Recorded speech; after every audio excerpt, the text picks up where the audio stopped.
We are Airlink International Aviation College, the preferred educational institution committed to scholarly and diverse pursuits in the fields of aviation, generates impact in research and knowledge creation, and creates valuable partnership in social transformation for a sustained contribution towards a highly professional global aviation industry. The leading aviation school, highly regarded for its excellent and value-laden academic programs and services. FIDES, faith in God, integrity, discipline, excellence, social responsibility, quality policy statement. Airlink International Aviation College commits to satisfy and sustain the needs and requirements of its students and expectations of their parents or other interested parties. In support of the above commitment, Airlink International Aviation College shall ensure achievement of its mission and vision to be an accredited aviation college by educational evaluation bodies in the Philippines. Ensure to cascade, implement, and monitor the practice of its core values. Commit to attain the quality objectives of all functional areas.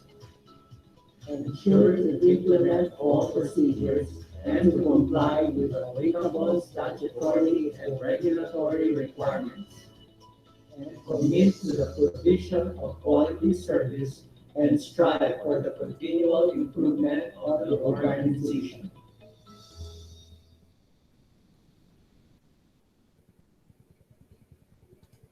Okay, so hopefully everyone is familiar with the mission vision of the college, especially the core values, which is FIDES.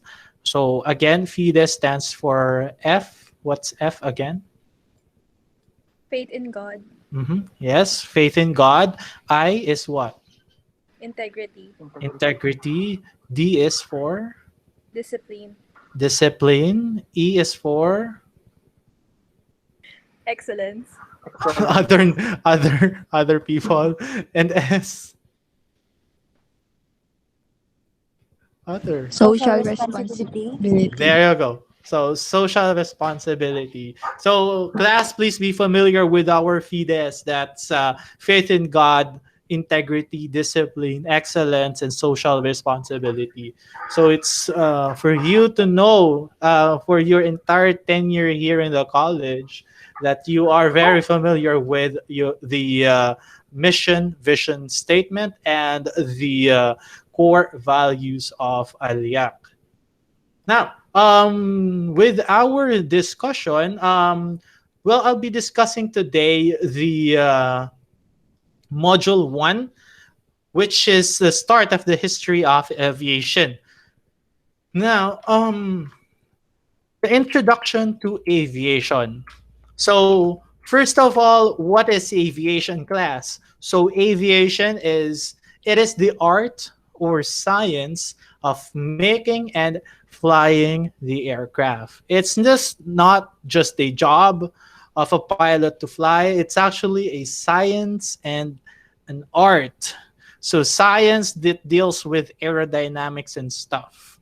Now, flying, operating, or operation of aircraft, industry of producing aircraft. It is the practical aspects or art of aeronautics, being the design, development, production, operation, and use of aircraft, especially heavier than aircraft. So it is actually we have two. We have lighter than air and heavier than air aircraft.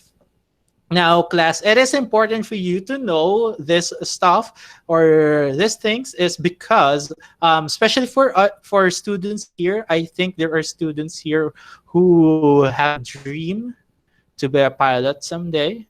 Some does have dreams to be a flight stewardess or a cabin crew, and some would aspire to be a ground staff. So even though you're not flying, if you are in the ground, you could be in the ticketing office. It's still important for you to know these things. Now, the word aviation was coined by the French writer and former naval officer Gabriel Lalandel in 1863. So, the word aviation, from the word aviar, which is flying, itself derived from the Latin word avis means bird, and the suffix Asian. So, that means that will be aviation. So it is the art of flying. So it was first conceived from birds. Now, tower jumping. So according to ancient Greek mythology, Daedalus was the first to master the art of flying like a bird. So this was conquered before the Trojan War. The Roman poet Ovid revived the immortalized the old Greek legend The Metamorphoses. Now, this poem describes how Daedalus and his son Icarus escaped from an island prison by descending from high cliff and flying over the heads of their guards. They used bird-like wings um, covered with feathers and held together by flax, twine, and wax. So they try during that time as they try to mimic birds because if you're going to observe the only thing that flies are typically birds except from insects. So the legend explains how Icarus failed to heed his father's advice to wing your course along the middle air.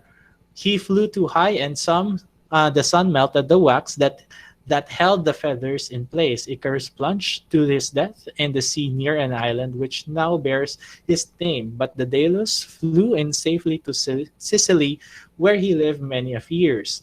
Although the story of Daedalus is fiction, it symbolizes men's early attempt to conquer the mystery of flight. So, we are very familiar naman with Greek mythology, right? Like, for example, Zeus, um, yung mga binibilhan natin ng gamot, Mercury, is also part of um, Greek mythology. Now, this is the first thing that was flown. So there were kites. So kites were used approximately 2,800 years ago in China, where materials ideal for kite building were rapidly available.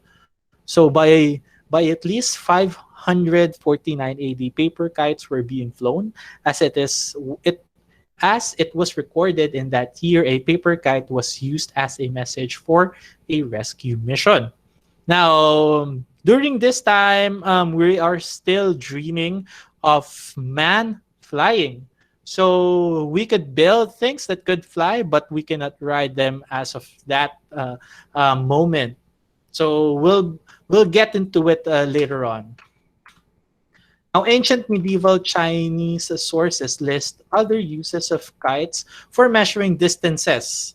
So, also testing wind, lifting men, signaling, and communication for military options. The lifting men is quite questionable there because it's been more than 100 years before we are able to fly. Now, the earliest known Chinese kites were flat, not bowed, and often rectangular. Later, tailless kites incorporate a stabilizing bowline. Anyone here knows how to fly a kite? Because I don't know. Here we go. So, free balloons. Now, in aeronautics, a balloon is an unpowered aerostat which remains aloft or floats due to its buoyancy. A balloon may be free, moving with the wind, and tethered to a fixed point. Now, this is what we call lighter than air aircraft. Now, a lighter than air means it is lighter than air, meaning um, if we heat up the air around us, the hot air rises, and that will cause the balloon to fly. Now, an unmanned hot air balloon are popular in Chinese history. In the Three Kingdoms era, used airborne lanterns for military signaling. These lanterns are known as Kongmin lanterns. Now, here comes Leonardo da Vinci. If you are familiar with this person, so in 1485, Leonardo da Vinci was able to design the what we call the ornithopter. So this is his model of an aircraft. But then again, actually, the model that he was able to design is what we know today as the helicopter. Now, Leonardo da Vinci made the first real studies of flight in the 1480s. He had over 100 drawings that illustrated his theory on flight. The ornithopter flying machine was never actually created. It was a design that Leonardo da Vinci created to show how man could fly. The modern day helicopter is based on this concept, in which is the ornithopter. The one that you're seeing here right now is just one. One moment. This is just one of his design. There is actually one design which is very similar to helicopters nowadays. This is the actual drawing of the um, ornithopter, which is based on helicopters today. In that same year, Leonardo da Vinci created a design for a machine that could be described as an aerial screw. Now, in an aerial screw, that's how rotor crafts work, right? So the blades just goes round, just like a screw. So his noted suggested that the built small flying models, but there were no indications for any provisions to stop the rotor from making the craft to rotate. Now, as we know on helicopters, this is a big problem. So there are two rotors in a helicopter. We have the main rotor and then the tail rotor. So if ever the tail rotor malfunctions, then the helicopter will just spin on its axis. Now in 1670, so this is the time where man was able to fly. So in 1670, Francesco Lana de Terzi, sometimes referred to as the father of aeronautics, published a description of an aerial ship supported by four copper spheres from which the air was evacuated. Now, the Montgolfier brothers were the first man or brothers who were able to fly. The Montgolfier brothers of France are generally credited with sending the first passengers aloft in a balloon. Now, after several experiments, they developed a paper and linen bag or envelope to contain hot air, which was heated through an opening at the bottom. Now, class, usually this usually happens if you heat up air. The heated air usually rises up. So this also explains why you're on the mall, it's much colder at the lower ground compared to higher floors because hot air rises and cold air usually drops. Now this is the design and the actual balloon that the Montgolfier brothers designed. So back then, on its history, the first passenger was not human. It was actually animals. So it's gonna be for you to find out what are those four animals that were aboard the balloon. Probably your one of your assignments or seat work. Let's see. Now, in demonstration for King Louis the 16th and Marie Antoinette, on September 19, 1783, the Montgolfier attached a cage to the balloon with the first living passenger. So it is a sheep, a rooster, and a duck. The first manned flight was on November 21, 1783. The passengers were Jean-Francois Pilatre de Rosier and Francois Laurent. The flight reached a height of 500 feet.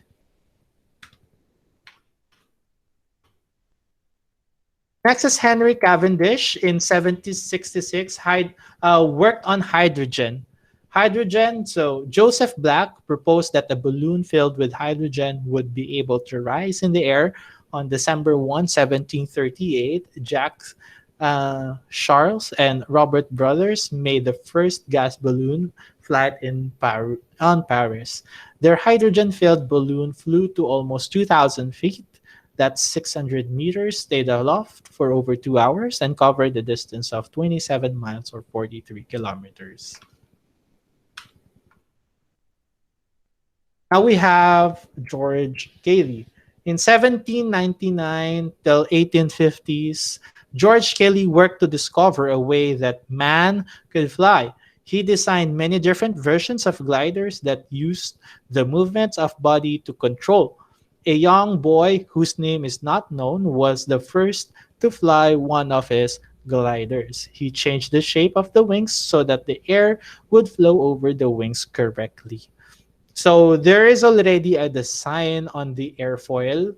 Um, if you're going to look at it here on the wing part, so this already resembles an airfoil. So what is an airfoil? So the airfoil is the shape of the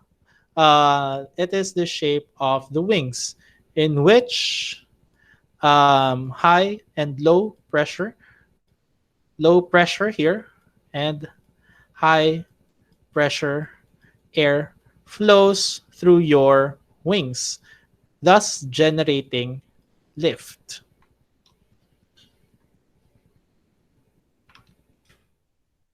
Now he designed a tail that for the gliders to help with the stability. He tried a biplane design to add strength to the gliders. He also recognized that there would be a need for a power if the flight was to be in air for a long time. So these are just experiments that were done during that time. Some experiments was successful, but most of the time the experiment usually fails. Now in 1891, Otto Lilienthal, which is a German engineer known to be the glider king, was a pioneer of human aviation. He was the first person to design a glider that could fly a person and was able to fly long distances. Based on his studies of a bird and how they fly, he wrote a book on aerodynamics that was published in 1889. And this text was used by the Wright brothers as the basis of their design. So technically, the Wright brothers they used Otto Lilienthal's book in aerodynamics so that they could build, sorry class, their own design of their aircraft.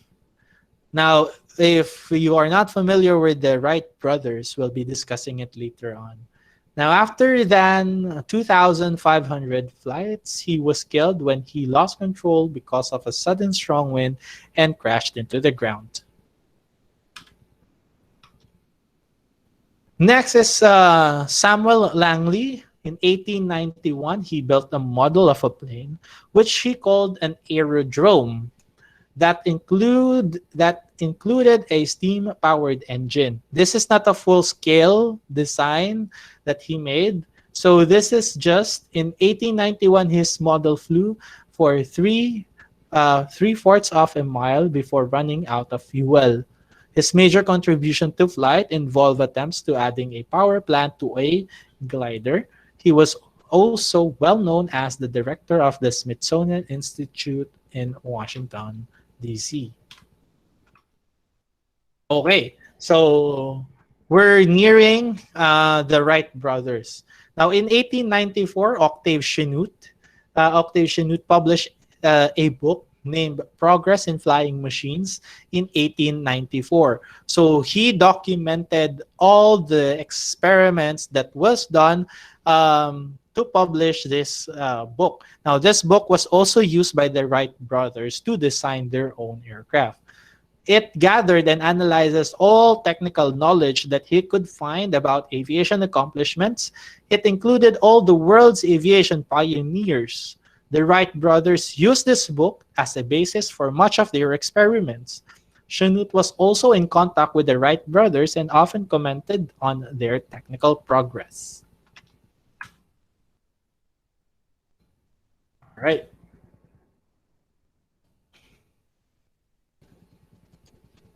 Now, we're going to proceed to our module 2 because hopefully majority of everyone has already read the module 1, as I already mentioned to you that you need to read it. So far, do you have any question? Any question, class, so far regarding um, the history?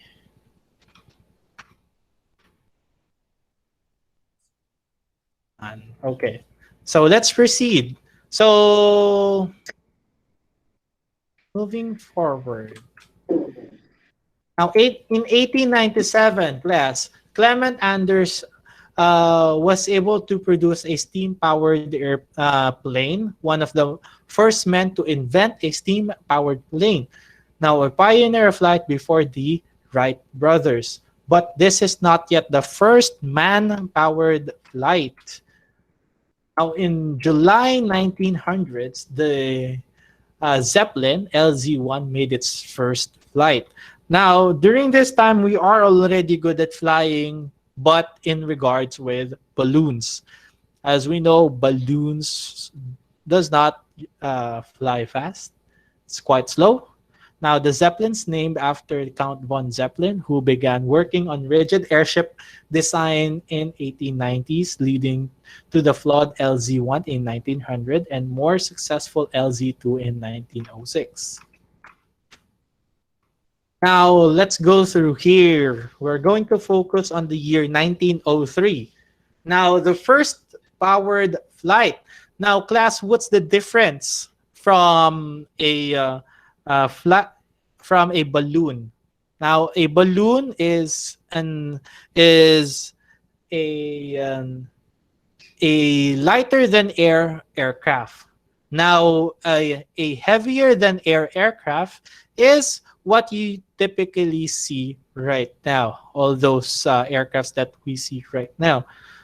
Now, they are powered through a power plant or an engine for it to sustain its lift. Now, the Wright brothers. So we have Orville and Wilbur Wright. Now, they are American brothers, inventors, and aviation pioneers who are credited with inventing and building the world's first successful airplane and making the first controlled, powered, and sustained heavier than air human flight. So they done it in the year 1903. Now this is the design of the Wright brothers coming from, again, their researches from Octave Chanute and the book Progress in Flying Machine. So the design of the aircraft is a biplane. What do you mean by biplane? That means it has two wings. That's why it's biplane. Now, the Wright brothers built the aircraft in 1903 using giant spruce woods as their construction material. Since they could not find a suitable automobile engine for the task, they actually used a motorcycle engine. So they commissioned their employee Charlie Taylor to build a new design from scratch, a sprocket chain drive, borrowing from a bicycle technology, powered the twin propellers, which were also made by hand. Now, class, on Wednesday, I will be sharing to you a video in which you're going to watch a documentary regarding the Wright brothers and how they actually innovated flying. Now, the first powered flight took place at 10:35 in the morning on December 17, 1903. So please take note of that, class. December 17, 1903 was the first man-powered flight. Orville guided the flyer down a long wooden track, lifted into the air, and remained aloft for 12 seconds and flew 120 feet. The first powered flight gave the nation an idea that once it is started, we can able to continue to search for its possibility that someday it can be usable to mankind in terms of transporting people or things by air. Now, back then, it was just a dream of people flying. After the Wright brothers was able to successfully fly for 120 feet, then possibilities and innovations came in.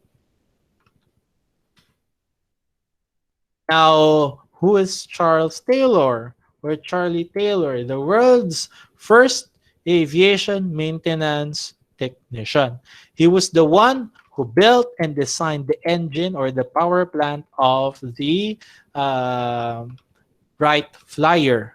So that is the name of the aircraft. That is the Wright Flyer. Now he built the first aircraft engine used by the Wright brothers. Now, in 1914, we have the first airline. So we're very familiar with airlines, right? Give me an example here in the Philippines. What are the three major airlines here in the Philippines? Philippine Airlines, Mm-hmm. Cebu Pacific, Mm-hmm. And Air Philippine Asia. Airlines. Philippine Airlines, we have Cebu Pacific, and we have Air Asia. Yeah. So those are just the three major airlines here in the Philippines, but there are a lot, namely Skyjet. There's a lot. Okay, so in 1914, the first airline. So in January 1, 1914. So from 1903 to 1914, there were a lot of changes. There were a lot of innovations that happened. So in 1914, the St. Petersburg Tampa airboat line was born, the world's first scheduled airline using a winged aircraft. So back then, they usually use the water or what we call seaplanes to fly.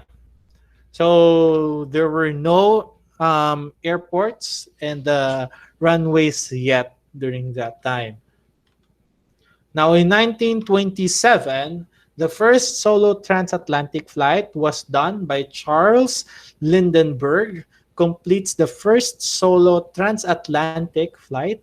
Lindenberg used a Halifax, NS, and St. John's NFLD as navigation points. Now, class, during this time, the year 1927, technology was scarce.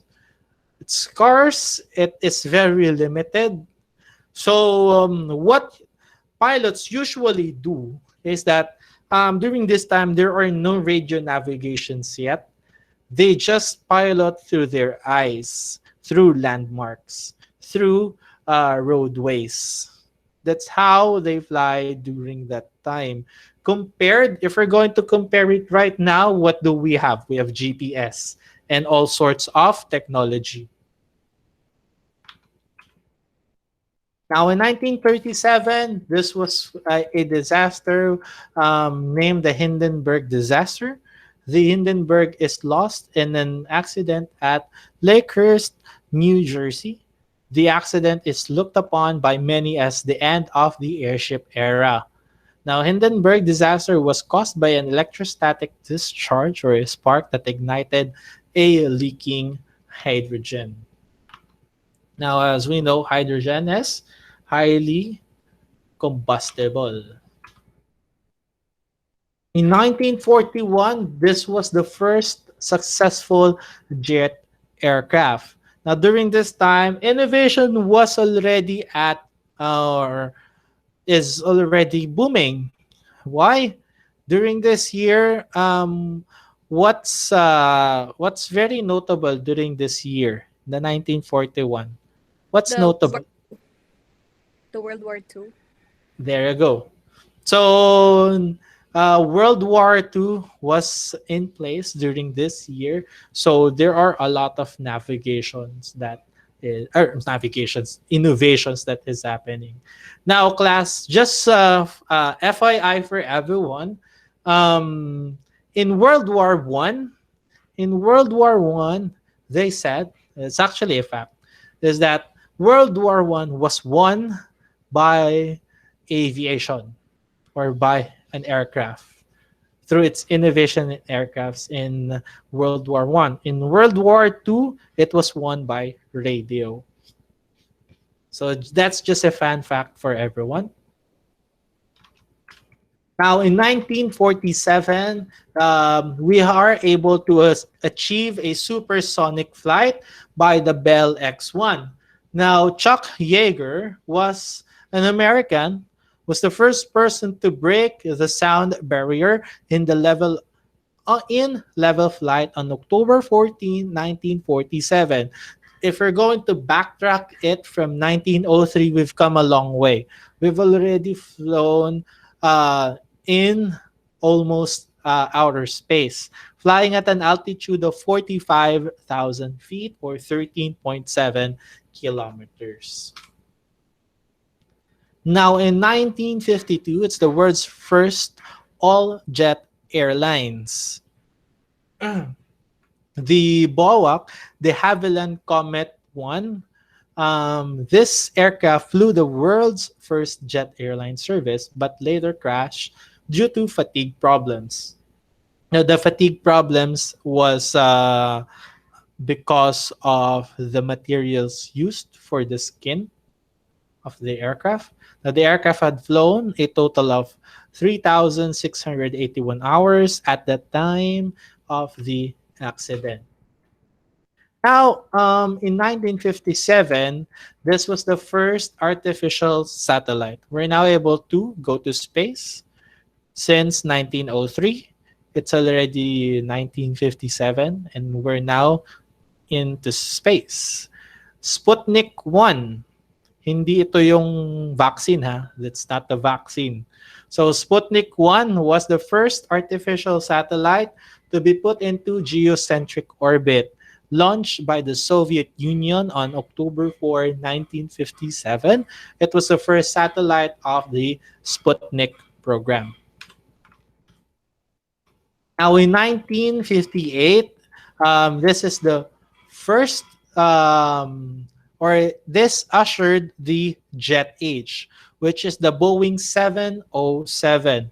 The 707 was the first to be commercially successful and is credited as ushering the jet age. So this is from 1958 till present. It established Boeing as one of the largest makers of passenger aircraft and led to the later series aircraft with the 7X7 designation. So it has come a long way. So we have the 707, 737, 727, 747, 777, 787. There were a lot. Now, in 1961, this is what we called, it actually started on Sputnik 1, in which we call the space race. In 1961, we have the first human space flight achieved by the Russians. So it was Vostok 1, was the first human space flight. So this is Vostok 1, the one on the right side. And aboard the Vostok 1, the spacecraft was launched on April 12, 1961, taking into space Yuri Gagarin. So Yuri Gagarin was the first man to ever step, or it's not really step, but was able to reach outer space. A cosmonaut from the Soviet Union, the Vostok 1 mission was the first time anyone had journeyed into outer space, and the first time anyone had entered into orbit. Now during this time, this is what we call the Cold War, in which there was a war against Russia and what? USA. US of A. So it's the war was just actually about yung paniniwala. It's just Communist. exactly right. So it's which is better, communist or what was that? Democracy. Democracy. And so it was a space race, and on that space race, the first blow was against the United States because Russia was able to put Yuri Gagarin at space for the first time. Now in 1969, this was actually class one of my favorite aircrafts that ever flown. It is the Concorde. So in 1969, Concorde was first flown. The supersonic passenger airline to have ever operated commercially. Now, Air France and British Airways were the only airlines to purchase and fly Concorde. Now, the aircraft was used mainly by wealthy passengers who could afford to pay high price in exchange for aircraft's speed and luxury service. Now, class, if you're going to ride the Concorde from the United Kingdom to United States, usually the flight in normal subsonic speeds, it usually takes 6 hours, more than 6 hours. But if you're going to ride the Concorde, it's a supersonic aircraft which reaches twice the speed of sound, and you'd be able to reach the United States from United Kingdom in just less than 3 hours. That's how fast it is. But then again, there are faulty designs. So that's the reason why it was decommissioned. Now, America was able to what? Able to go to the moon. In 1969, the first manned mission to land on the moon. Now, Apollo 11 mission was the first manned mission to land on the moon. It was the first or the fifth human space flight of the Apollo program and the third human voyage to the moon. Launched in July 16, 1969, it carried Commander Neil Alden Armstrong, Commander Module Pilot Michael Collins, and Lunar Module Pilot Edwin Eugene Buzz Aldrin Jr.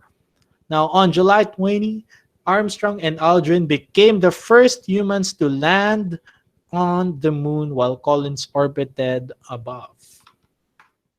So we already have came a long way from 1903, from the first manpower flight. Now we're on to space. In 1973, this is what we call the Queen of the Sky, the Boeing 747, the first wide-body airplane produced. It was the first plane dubbed as a jumbo jet. Its distinctive hump, upper deck, along the forward part of the aircraft has made it one of the most recognizable aircraft the largest Boeing passenger airplane carrying 400 people before the emergence of what? What was the largest commercial aircraft after the 747? Anyone? Anyone familiar? It is the I don't Airbus. know. Yes. Go Airbus. ahead. Basta Airbus. Airbus. Basta Airbus. Ayan. Basta Airbus Airbus. A380. So the Airbus A380 actually dethroned the 747 to be the largest commercial, again class, a uh, commercial airplane or passenger airplane. Now, 1947, still, the Cold War was the world's fastest and highest flying operational manned aircraft named the Black Hawk, or the Blackbird, sorry. The Lockheed SR-71 Blackbird sets the world speed record by flying across the Atlantic in 1 hour 55 minutes, 42 seconds from New York to London, set an absolute speed record of 1,905.81 knots. If we're going to convert it to kilometers per hour, since we're in the Philippines, that's 3,529.6 kilometers per hour. So lampas-lampas pa tayo, no? We're ano na to, speeding na. Broke the record, the world record, an absolute altitude record of 85,000 feet. So at this height, you won't be able to survive if you don't have a pressurized suit and your own supply of oxygen. Now, in 1979, the first human-powered crossing of the English Channel. So the Gossamer Albatross was a human-powered aircraft built by an American aeronautical engineer, Dr. Paul B. McCready, Aerovironment. On June 12, 1979, it completed a successful crossing of the English Channel. We're almost done, class. In 1986, the first nonstop world circumnavigation. So the Model 76 Voyager was the first aircraft to fly around the world without stopping or refueling. It was piloted by Dick Rutan and Jenna Yeager, who took off from Edwards Air Force Base, 15,000 foot of runway in the Mojave Desert on December 14, 1986. Their flight ended successfully 9 days, 3 minutes, and 44 seconds later on December 23. Now, this is the largest or the heaviest aircraft. Now, in 1988, the world's heaviest aircraft, the Antonov AN-225 Miria, with a maximum gross weight of 640 tons, is the world's heaviest and largest aircraft. It is also larger than the Airbus A380 airliner and considerably bigger than the Antonov AN-124, the 747-400 ERF, or Extended Range, and C-5 Galaxy, the nearest equivalent heavy airlifters. So if you're going to compare it side by side from the 747, the Airbus A380, they'll be dwarfed with this aircraft. So if you're very how do you call this? An avid fan of aviation, this has already landed here in the Philippines twice. First was during yung bagyo sa sa Visayas. What was that? The, Yolanda po. ayun, Yolanda ba yun? Ayun. So during that time, this actually landed here in Naiya, and it was a spectacle because it's so large. And the second time was again another incident here. Bagyo pa rin yun, the usual. To aid yung to to aid with supplies. So just imagine how big this one. It could carry 3 tanks. It could carry 2 helicopters inside of it. It could swallow an entire aircraft inside, minus the wings. Now, in 2007, this is the largest commercial jetliner. The Airbus A380 is a double-deck, four-engined airliner manufactured by the European corporation Airbus, the EADS subsidiary. As the largest passenger airline in the world, the A380 made its maiden flight on the 27th of April 2005 from Toulouse, France, and is scheduled to begin commercial flights on the 25th of October 2007 with Singapore Airlines. The aircraft was known as the Airbus A3XX or the A380 during much of its development phase, but nicknamed Super Jumbo has since become associated with it.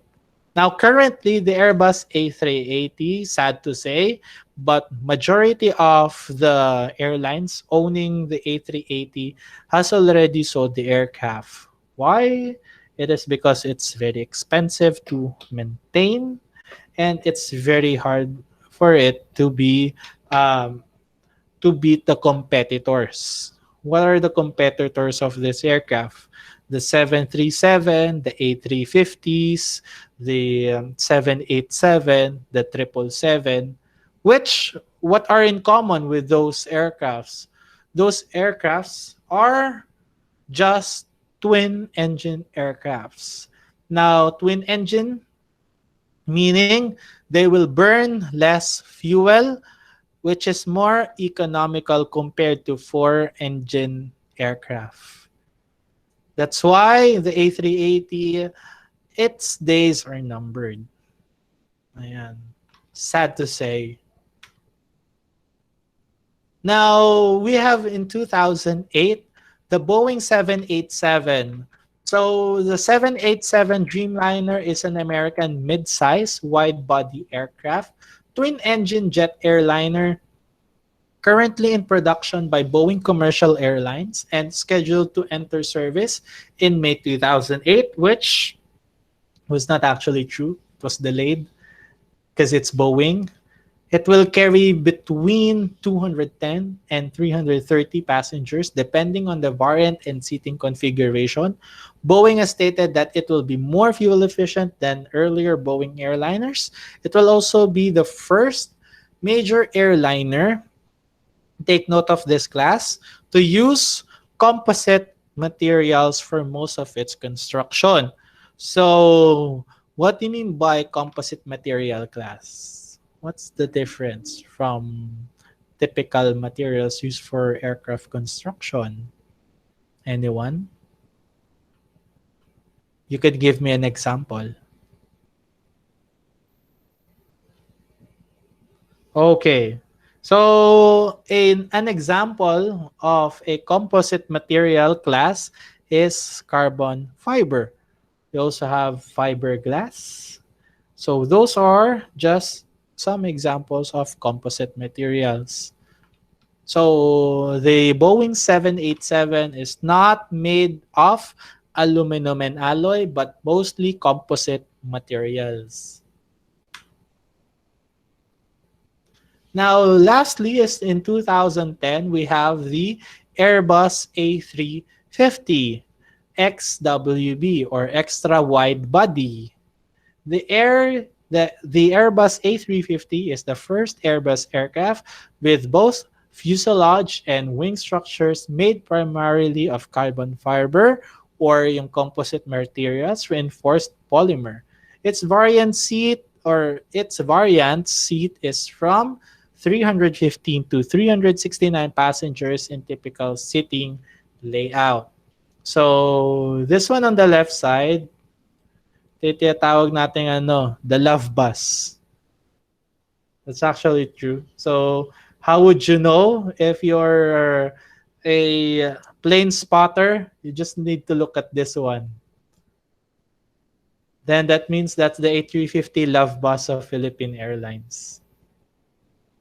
Sir, bakit po love bus? ang tawag? That as well, I do not know. They just named it like that one. It's a love bus.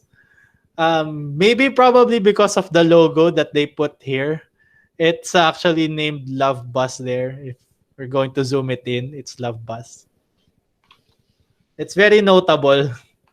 It's only dalawa lang ito, tong Love Bus na to.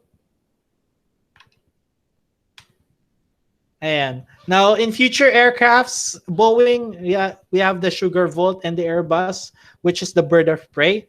Now, class, the future is it's quite fun. Why? As we know, environment, we need to protect our environment. Aray ko, mali yung ginawa ko. Sakit. So, we need to protect our environment. Now, a typical aircraft will combust carbon dioxide because of fuel, right? So, right now, there are technologies that are being developed. Now, those technologies, we already have an aircraft, a small training aircraft, which flies with pure battery. So, hindi lang siya mga electric vehicles, but we also have electric aircrafts. There are also experiments right now in which they are using hydrogen-powered aircraft. So, the future is bright. Innovations are very much being cultured in the aviation industry. As we know, aviation class is or has always been and will always be the leaders in innovations. Let me give you an example, class. For example, the GPS or the Global Positioning System. For others, for a more layman's term, Waze, Google Maps. Ayan, maps. So, it's been commercially available in the year 2000s, yes? Around 2010s-ish, around mga ganun, right? So, it's been there. But fun fact, in aviation, it's been there since 1990s. So they've been utilizing GPS way much longer, and they just provided access, or the United States just provided access with GPS commercially. But back then, or it has always been, aviation has been the leaders in aviation in technology. So for example, 'di ba, autopilot class. Autopilot, it has always been in the in aircrafts, right? Since the 1980s. Since 1980s, meron ng autopilot. What happened? Ngayon pa lang nagdadatingan. It's just now that we're developing or having the technology for self-driving cars, right? So if you're going to compare it in aviation, technology is aviation. There are a lot. It's very exciting. Just look at an aircraft. An aircraft from this year and from last year is always different. That's always the case, class. You will you there is an aircraft that won't be the same for the same year. So, for example, it's been released in 2019. It's way different from 2020 and onwards. Every year it changes. There are things that change in an aircraft. So any question, class? Do you have any question?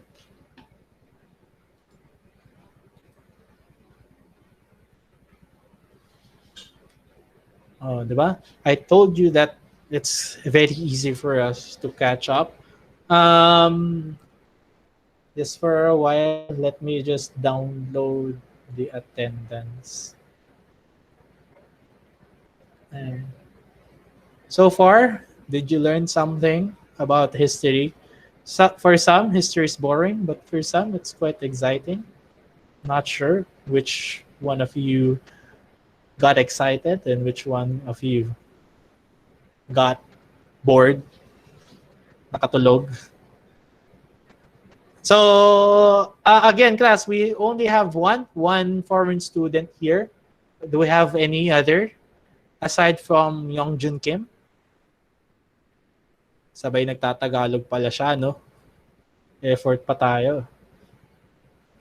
Anyone? So, we only have one foreign student. Okay, class, for documentation, let me just stop the recording as we're already done.